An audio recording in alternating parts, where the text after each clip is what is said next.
ಎಲ್ಲರಿಗೂ ನಮಸ್ಕಾರ. ಮಾಣಿಯ times YouTube ಚಾನಲ್ಗೆ ನಿಮಗೆಲ್ಲರಿಗೂ ಸ್ವಾಗತ. BM ಫ್ಯೂಚರಾಲಜಿ ರಿಸರ್ಚ್ ಸೆಂಟರ್ ಅವರ life line divided into parts in hand, ನಿಮ್ಮ ಹಸ್ತದಲ್ಲಿರುವಂತಹ ರೇಖೆಗಳು ಎರಡಾಗಿ ಭಾಗವಾಗಿದ್ದರೆ ಅದರ ಫಲವೇನು, ಅದರ ಏನು ಸಿಗುತ್ತದೆ, ಅದರ ಸೂಚನೆ ಏನು? ಹಸ್ತದಲ್ಲಿರುವಂತಹ ಹಲವು ಗೆರೆಗಳು ಕೊನೆಯಲ್ಲಿ ಅಥವಾ ಪ್ರಾರಂಭದಲ್ಲಿ ಎರಡಾಗಿ ಸೀಳಿರುತ್ತದೆ. ಹಾಗಿದ್ದಾಗ ಅದರ ಫಲವೇನು, ಅದು ಏನನ್ನು ಸೂಚಿಸುತ್ತದೆ ಎಂಬುದನ್ನು ತಿಳಿಸಿಕೊಡುವುದೇ ಇಂದಿನ ಈ ಕಾರ್ಯಕ್ರಮದ ಮುಖ್ಯ ಉದ್ದೇಶ. ಅಂದರೆ ನಿಮ್ಮ ಆಯುಷ ರೇಖೆಯಾಗಿರಬಹುದು, ಅಥವಾ ನಿಮ್ಮ ಜ್ಞಾನ ರೇಖೆಯಾಗಿರಬಹುದು, ಅಥವಾ ಹೃದಯ ರೇಖೆಯಾಗಿರ್ಬೋದು, ಅಥವಾ ನಿಮ್ಮ ಭಾಗ್ಯ ರೇಖೆಯಾಗಿರ್ಬೋದು, ವಿವಾಹ ರೇಖೆಯಾಗಿರ್ಬೋದು. ಈ ರೇಖೆಗಳಲ್ಲಿ ಯಾವುದೇ ರೇಖೆಯಲ್ಲಿ ಇಂತಹ ಸೀಳು ಅಂದರೆ ಎರಡಾಗಿ ಸೀಳಾಗಿದ್ದರೆ ಏನು ಅದರ ಫಲ? ಇಲ್ಲಿ ಒಂದು ಸಮಸ್ಯೆ ಬರುತ್ತದೆ. ಕೆಲವರು ಇದು ಆಯುಷ ರೇಖೆಯಲ್ಲ, ತಪ್ಪಾಗಿ ಹೇಳುತ್ತೀರಿ ಅಂತ ಹೇಳ್ತಾರೆ. ಆದರೆ ಕೆಲವರು ಇದನ್ನು ಪುರುಷ ರೇಖೆ ಮತ್ತು ಸ್ತ್ರೀ ರೇಖೆ ಎಂಬ ಈ ರೇಖೆಗಳೆರಡನ್ನು ಹೇಳುವುದುಂಟು. ಆದರೆ ಸರಿಯಾದ ರೀತಿಯಲ್ಲಿ ಶಾಸ್ತ್ರೀಯವಾಗಿ ಕಲಿತಾಗ ಅಂತಹ ರೇಖೆಗಳು ಪುರುಷ ರೇಖೆ ಮತ್ತು ಸ್ತ್ರೀ ರೇಖೆ ಎಂಬ ರೇಖೆಗಳಿಲ್ಲ. ಇಲ್ಲಿರುವುದು ಇದೇ ಆಯುಷ ರೇಖೆ, ಇಂಗ್ಲೀಷ್ನಲ್ಲಿ ಲೈಫ್ ಲೈನ್ ಅಂತಾರೆ, ಇದನ್ನು ಹೆಡ್ ಲೈನ್ ಅಂತಾರೆ. ಅಂದರೆ ಅದು ಎರಡು ಇದು ನಮ್ಮ ಜೀವನಕ್ಕೆ ಸಂಬಂಧಿಸಿದ್ದು, ಜೀವನದ ರೀತಿಗೆ ಸಂಬಂಧಿಸಿದ್ದು. ಯಾವ ಮಟ್ಟದಲ್ಲಿ ನಿಮ್ಮ ಆರೋಗ್ಯವಾಗಿರ್ಬೋದು, ನಿಮ್ಮ ಸವಲತ್ತುಗಳಾಗಿರ್ಬೋದು, ಅದನ್ನು ಸೂಚಿಸುತ್ತದೆ. ಇದು ನಿಮ್ಮ ಜೀವನದ ರೀತಿಯನ್ನು ಸೂಚಿಸುತ್ತದೆ. ಯಾವ ರೀತಿಯಲ್ಲಿ ನೀವು ಜೀವನದಲ್ಲಿ ಇರುತ್ತೀರಿ, ಬದುಕುತ್ತೀರಿ ಎಂಬುದನ್ನು ಸೂಚಿಸುತ್ತದೆ. ಆದುದರಿಂದ ಇದು ಪುರುಷ ರೇಖೆಯೇ ಅಲ್ಲ, ನಮ್ಮ ಲೆಕ್ಕದಲ್ಲಿ ಅದು ಆಯುಷ ರೇಖೆ. ಇದು ಸ್ತ್ರೀ ರೇಖೆ ಅಲ್ಲ, ಅದನ್ನು ನಾವು ಜ್ಞಾನ ರೇಖೆ ಅಂತೀವಿ, ಜ್ಞಾನವನ್ನು ಕೊಡುವಂಥದ್ದು. ಕೆಲವರು ಇದನ್ನೇ ಹೃದಯ ರೇಖೆಯನ್ನು ಆಯುಷ ರೇಖೆ ಅಂತ ಹೇಳ್ತಾರೆ. ಆದರೆ ಶಾಸ್ತ್ರೀಯವಾಗಿ ಕಲಿತಾಗ ಅಂತಹ ಒಂದು ಲೆಕ್ಕ ಇಲ್ಲ. ಅದು ಹಾರ್ಟ್ ಲೈನ್ ಅಂತ ಇಂಗ್ಲೀಷ್ನಲ್ಲಿ ಹೇಳ್ತಾರೆ. ಯಾವುದೇ ಶಾಸ್ತ್ರವನ್ನು ತೆಗೆದುಕೊಂಡು ನೀವು ನೋಡಿದರೂ ಇದನ್ನು ನೀವು ತಿಳಿಯಬಹುದು. ಆದರೆ ಕೆಲವರ ಮಾತನ್ನು ನಾನು ಅಲ್ಲ ಅಂತೇಳಿ ಅವರು ಹಂಗೆ ಕಲಿತಿದ್ರೆ ಹಾಗೆ ಅವರ ರೀತಿಯಲ್ಲಿ ಅವರು ಕಲೀಲಿ. ಈಗ ನಾನು ವಿಷಯಕ್ಕೆ ಬರ್ತೇನೆ ನೋಡಿ. ಇಂತಹ ಹಲವಾರು ವಿಚಾರಗಳು, ಸೂಕ್ಷ್ಮವಾದ ವಿಚಾರಗಳು, ಇಂಥ ವಿಚಾರಗಳನ್ನು ನೀವು ತಿಳಿದುಕೊಳ್ಳಬೇಕಾಗುತ್ತದೆ. ಈಗ ನೋಡಿ, ನಾನು ಲೈಫ್ ಲೈನ್ ಎರಡಾಗಿ ಸಿಂಕ್ ಮಾಡಿದ್ದರೆ, ಎರಡಾಗಿ ಹೀಗೆ ಹೀಗೆ ಹೀಗೆ ನಿಮ್ಮ ಕೊನೆಯಲ್ಲಿ, ಅಂದರೆ ಈ ಆಯುಷ ರೇಖೆ ಈ ರೀತಿಯಲ್ಲಿ ಎರಡು ಅಥವಾ ಮೂರು ಭಾಗವಾಗಿದ್ದರೆ, ಮೂರು ಗೆರೆಗಳಾಗಿದ್ದರೆ, ನೀವು ಬಡ ಕುಟುಂಬದಲ್ಲಿ ಹುಟ್ಟಿದರೂ ನಿಮ್ಮ ಜೀವನ ಸೌಭಾಗ್ಯಗಳಿಂದ ಕೂಡಿರುತ್ತದೆ. ಬೆಳೆಯುತ್ತಾ ಬೆಳೆಯುತ್ತಾ ನೀವು ಸೌಭಾಗ್ಯಗಳಿಂದ ಕೂಡಿರುವಂತಹ ಒಂದು ಸ್ಥಿತಿ ವಿಶೇಷ ನಿಮ್ಮಲ್ಲಿ ಆಮೇಲೆ ನಿಧಾನವಾಗಿ ಬರುತ್ತದೆ. ಹಾಗೆಯೇ ನೀವು ದೀರ್ಘಕಾಲದವರೆಗೆ ಬದುಕಿರುತ್ತದೆ ಎಂಬುದರ ಸೂಚನೆ. ದೀರ್ಘಕಾಲದವರೆಗೆ ಜೀವನದಲ್ಲಿ ಆಸೆಯನ್ನು ಈಡೇರಿಸುತ್ತಾ, ಎಲ್ಲ ರೀತಿಯ ಆಸೆಯನ್ನು ಜೀವಿಸುತ್ತಾ, ಜೀವನದಲ್ಲಿ ನಿಮಗೆ ಬೇಕಾದದ್ದನ್ನೆಲ್ಲವನ್ನೂ ಪಡೆದು ಸುಖವಾಗಿ ಜೀವಿಸುತ್ತಾ, ನೀವು ನಿಮ್ಮ ಜೀವನದಲ್ಲಿ ಏರುಪೇರುಗಳನ್ನು ದಾಟಿ ಮಧ್ಯ ವಯಸ್ಸಿನವರೆಗೆ ತಂದೆ ತಾಯಿಯ ಕಡೆಯಿಂದ ಎಲ್ಲ ಸಹಕಾರ ಪಡೆದು, ತಂದೆ ತಾಯಿ ಅಥವಾ ಹಿರಿಯರಿಂದ ಎಲ್ಲ ಸಹಕಾರ ಪಡೆದು ಮುಂದೆ ನೀವು ಸುಖವಾದ ಜೀವನವನ್ನು ನಡೆಸುತ್ತೀರಿ ಎಂಬುದರ ಸೂಚನೆ. ಈಗ ನಾವು ಹೇಳಿದ್ದು ಆಯುಷ ರೇಖೆ ಅಂದರೆ ಲೈಫ್ ಲೈನ್, ಈ ಲೈಫ್ ಲೈನ್ ಬಗ್ಗೆ ಹೇಳಿದ್ದು. ಅಂದರೆ ಈ ರೀತಿಯ ರೇಖೆಗಳು ಎಲ್ಲ ರಾಷ್ಟ್ರದಲ್ಲೂ ಇರುವುದಿಲ್ಲ, ಕೆಲವು ರಾಷ್ಟ್ರದಲ್ಲಿ ಮಾತ್ರ ಇರುತ್ತದೆ. ಮತ್ತೆ ಕೆಲವು ರಾಷ್ಟ್ರದಲ್ಲಿ, ಈಗ ನೋಡಿ, ಮತ್ತೆ ಕೆಲವು ಅರ್ಥದಲ್ಲಿ ಈ ರೇಖೆ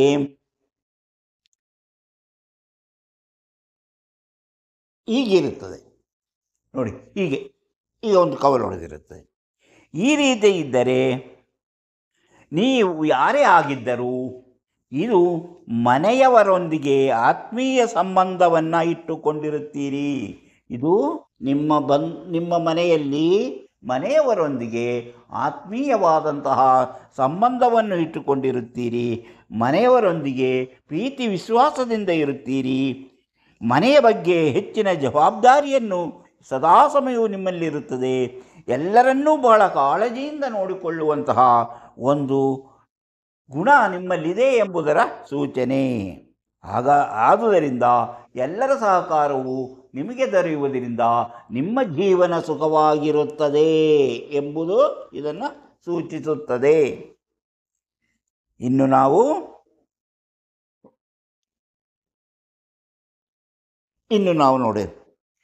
ನಾವು ಇನ್ನೊಂದು ನೋಡೋಣ.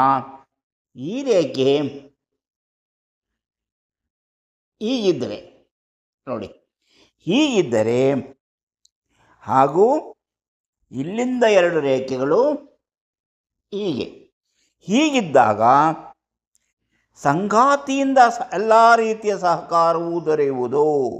ಸಂಗಾತಿಯಿಂದ ಎಲ್ಲ ರೀತಿಯ ಸಹಕಾರವೂ ದೊರೆಯುತ್ತದೆ. ಅಂದರೆ ನಿಮ್ಮ ಜೀವನದಲ್ಲಿ ಸಂಗಾತಿಯೇ ನಿಮಗೆ ಎಲ್ಲ ರೀತಿಯ ಸೌಭಾಗ್ಯಗಳನ್ನು ತಂದುಕೊಡುವಂತಹ ವ್ಯಕ್ತಿಯಾಗಿರುತ್ತಾರೆ ಎಂಬುದನ್ನು ಸೂಚಿಸುತ್ತದೆ. ಈ ರೀತಿ ಇದ್ದಾಗ ಅಂದರೆ ದಾಂಪತ್ಯ ಜೀವನದಲ್ಲಿ ಯಾವುದೇ ಕೊರತೆ ಇರುವುದಿಲ್ಲ. ಸಣ್ಣ ಪುಟ್ಟ ಜಗಳಗಳು ಬಂದರೂ ಸಹ ಕೂಡಲೇ ಅದನ್ನು ನಿವಾರಿಸಿಕೊಂಡು ನಿಮ್ಮ ಜೀವನಕ್ಕೆ ಬೇಕಾದಂತಹ ವ್ಯವಸ್ಥೆಯನ್ನು ಮಾಡಿಕೊಳ್ಳಲು ನಿಮ್ಮ ಸಂಗಾತಿ ನಿಮಗೆ ಎಲ್ಲ ರೀತಿಯಲ್ಲೂ ಸಹಕರಿಸುತ್ತಾರೆ ಎಂಬುದು ಇದರ ಸೂಚನೆ. ಇಂತಹ ವಿಚಾರಗಳನ್ನು ಹೊತ್ತು ಬರುತ್ತಿರುವ ನಿಮಗೆ ಹೆಚ್ಚು ಹೆಚ್ಚು ವಿಷಯಗಳನ್ನು ತಿಳಿಯಲು ಇನ್ನೂ ನೀವು ಮಾಣಿಯಾ ಟೈಮ್ಸ್ ಯೂಟ್ಯೂಬ್ ಚಾನಲನ್ನು ಸಬ್ಸ್ಕ್ರೈಬ್ ಮಾಡಿಲ್ಲವಾದರೆ ಇದರ ಕೆಳಗೆ ಕಾಣುವ ಸಬ್ಸ್ಕ್ರೈಬ್ ಎಂದು ಬರೆದಿರುವಲ್ಲಿ ಒಮ್ಮೆ ಕ್ಲಿಕ್ ಮಾಡಿ ಸಾಕು, ನೀವು ಸಬ್ಸ್ಕ್ರೈಬ್ ಆಗ್ತೀರಿ. ಪಕ್ಕದಲ್ಲಿ ಕಾಣುವ ಗಂಟೆಯ ಚಿಹ್ನೆಯನ್ನು ಒಮ್ಮೆ ಒತ್ತಿದರೆ ಮಾಣಿಯಾ ಟೈಮ್ಸ್ ಯೂಟ್ಯೂಬ್ ಚಾನಲಲ್ಲಿ ಯಾವುದೇ ಒಂದು ಹೊಸ ವಿಡಿಯೋ ಅಪ್ಲೋಡ್ ಮಾಡಿದ ಕೂಡಲೇ ನಿಮ್ಮ ಮೊಬೈಲಿಗೆ ನೋಟಿಫಿಕೇಷನ್ ಬರುವುದರಿಂದ ನೀವು ಎಲ್ಲ ವಿಡಿಯೋಗಳನ್ನು ನೋಡಿ ಹೆಚ್ಚು ಹೆಚ್ಚು ವಿಷಯಗಳನ್ನು ತಿಳಿದುಕೊಳ್ಳಲು ಸಾಧ್ಯವಾಗುತ್ತದೆ.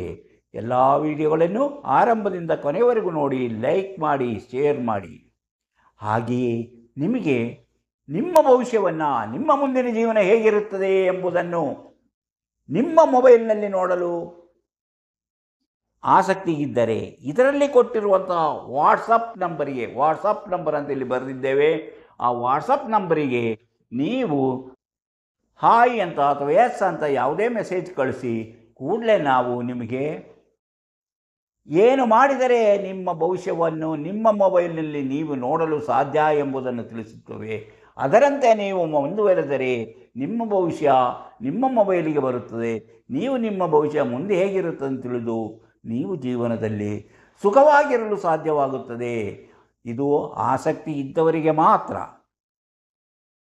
ಇನ್ನು ಈ ರೀತಿಯ ಹಲವು ವಿಚಾರಗಳಿದೆ. ಅಂತಹ ವಿಚಾರಗಳನ್ನು ನೋಡಿ ಇನ್ನು ಮುಂದೆ ನಾವು ಈಗ ಇವತ್ತು ಲೈಫ್ ಲೈನ್ ಅಂದರೆ ನಮ್ಮ ಆಯುಷ ರೇಖೆಯ 2-3 ಕವಲೊಡೆದರೆ ಏನಾಗುತ್ತೆ ಎಂಬುದನ್ನು ತಿಳ್ಕೊಂಡೆವು. ಮತ್ತೊಂದು ವಿಚಾರವನ್ನು ಇಲ್ಲಿ ಹೇಳ್ತೀನಿ ನೋಡಿ. ಈಗ ಇದು ಬುಧಗ್ರಹ, ನಿಮ್ಗೆ ಗೊತ್ತಿದೆ, ಇದೇ ಬುಧಗ್ರಹ. ಈ ಬುಧಗ್ರಹದಲ್ಲಿ ಇದನ್ನೆಲ್ಲ ಮೊದಲು ಹೇಳಿದ್ದೇನೆ, ಒಂದು ತ್ರಿಕೋಣ ಚಿಹ್ನೆ. ಬುಧಗ್ರಹದಲ್ಲಿ ಒಂದು ತ್ರಿಕೋಣ ಚಿಹ್ನೆ ಇದ್ದರೆ ಇಂತಹ ವ್ಯಕ್ತಿಗಳಲ್ಲಿ ಹಣ ಸಂಪಾದನೆ ಮಾಡುವುದು ಹೇಗೆಂಬುದೇ ಅವರ ಚಿಂತೆಯಾಗಿರುತ್ತದೆ. ಹಣ ಸಂಪಾದನೆ ಮಾಡುವುದು ಹೇಗೆಂಬುದೇ ಅವರ ಚಿಂತೆಯಾಗಿರುತ್ತದೆ. ಅವರು ಸಂಪಾದನೆಗಾಗಿ ಹಲವು ದಾರಿಗಳನ್ನು ಹುಡುಕಿಕೊಳ್ಳುತ್ತಾರೆ. ಬುದ್ಧಿವಂತಿಕೆಯಿಂದ ವ್ಯವಹಾರಗಳನ್ನು ಮಾಡುತ್ತಾರೆ. ಇವರು ಬುದ್ಧಿವಂತಿಕೆಯಿಂದ ವ್ಯವಹಾರಗಳನ್ನು ಮಾಡುತ್ತಾರೆ. ವ್ಯಾಪಾರ, ಕಮ್ಯುನಿಕೇಷನ್ ಸ್ಕಿಲ್ ಮುಂತಾದ ವಿಚಾರಗಳಿಂದ, ಇಲ್ಲ ಭಾಷಣದಿಂದ, ಇಲ್ಲ ಯಾರಿಗಾದರೂ ಸಲಹೆ ಸೂಚನೆ ಕೊಡುವುದರಿಂದ ಹಣ ಸಂಪಾದನೆ ಮಾಡುತ್ತಾರೆ. ಅಲ್ಲಿಯೇ ಒಂದು ನಕ್ಷತ್ರ ಚಿಹ್ನೆ ಕೂಡ ಇದ್ದರೆ ಅವರು ಅಂದುಕೊಂಡ ರೀತಿಯ ವ್ಯಾಪಾರ ವ್ಯವಹಾರವನ್ನು ಮಾಡಿ ಬೇಗನೆ ಹಣ ಸಂಪಾದನೆ ಮಾಡುತ್ತಾರೆ. ಅವರ ಸ್ಕಿಲ್ ತುಂಬ ಚುರುಕಾಗಿ ಕೆಲಸ ಮಾಡುತ್ತದೆ. ಹಾಗೇ ಯಾವುದಾದ್ರೂ ಒಂದು 3 ಗೆರೆ, ಹೀಗೆ ಅದೇ ಬುಧ ಪರ್ವದಲ್ಲಿ 3 ಗೆರೆ ಇದ್ದರೂ ಸಹ ಅದು ಅವರಲ್ಲಿರುವಂತಹ ಬಿಸಿನೆಸ್ಸಿನ ಅವರ ಸಾಮರ್ಥ್ಯವನ್ನು ತೋರಿಸುತ್ತದೆ. ಅಂದರೆ ಅವರು ಹಣ ಸಂಪಾದನೆಗಾಗಿ ಉತ್ತಮ ವ್ಯವಹಾರಗಳನ್ನು ಮಾಡುತ್ತಾರೆ ಎಂದು ತಿಳಿಸುತ್ತದೆ.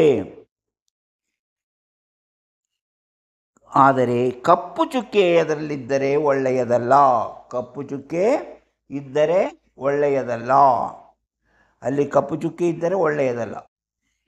ಯಾವುದು ಬುಧ ಪರ್ವದಲ್ಲಿ ಆ ಕಪ್ಪು ಚುಕ್ಕೆ ಇದ್ದರೆ ಒಳ್ಳೆಯದಲ್ಲ. ಎಲ್ಲದರಲ್ಲೂ ಸಮಸ್ಯೆ. ಯಾವುದೇ ಕೆಲಸ ಮಾಡಿದರೂ, ವ್ಯಾಪಾರ ವ್ಯವಹಾರ ಮಾಡೋಕ್ಕೆ ಹೋದರೂ ಸಮಸ್ಯೆಗಳು ಕಾಡುವಂತಹ ಸಾಧ್ಯತೆ ಇದೆ. ಇಲ್ಲಿ ಕಪ್ಪು ಚುಕ್ಕೆ ಇದ್ದರೆ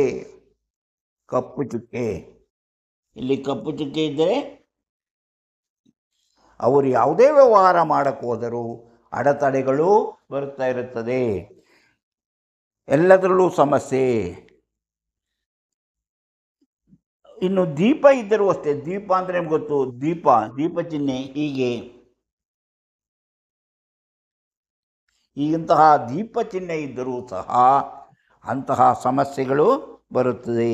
ಕೋರ್ಟು ಕಚೇರಿ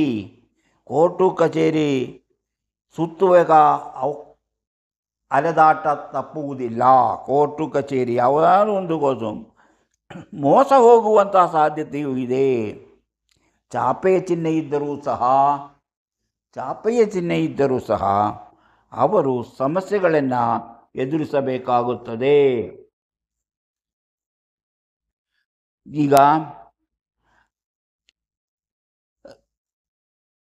ಅದೇ ರೀತಿ ಅವರು ಹಲವು ರೀತಿಯಲ್ಲಿ ಸಮಸ್ಯೆಗಳನ್ನು ಎದುರಿಸಬೇಕಾಗುತ್ತೆ. ನಾನಿಲ್ಲಿ ಹೇಳ್ತಾ ಇರೋದು ಒಳ್ಳೆಯ ವಿಚಾರಗಳನ್ನು ಹೆಚ್ಚಾಗಿ ಹೇಳಿ, ಅದರ ಮಧ್ಯೆ ನಿಮ್ಮ ದೋಷ ಫಲಗಳನ್ನು ಕೆಲವು ಸಣ್ಣದಾಗಿ ಹೇಳುತ್ತೆ. ಯಾಕಂದರೆ ಹೆಚ್ಚಿನ ಜನರಿಗೆ ದೋಷ ಫಲಗಳ ಬಗ್ಗೆ ತಿಳಿಯಲು ಆಸಕ್ತಿ ಇರುವುದಿಲ್ಲ. ಆದುದರಿಂದ ಒಳ್ಳೆಯ ವಿಚಾರಗಳ ಜೊತೆಗೆ ಬರುವ ದೋಷ ಫಲಗಳ ಕೆಲವು ವಿಚಾರಗಳನ್ನು ಹೇಳ್ತಾ ಹೋಗ್ತೇನೆ.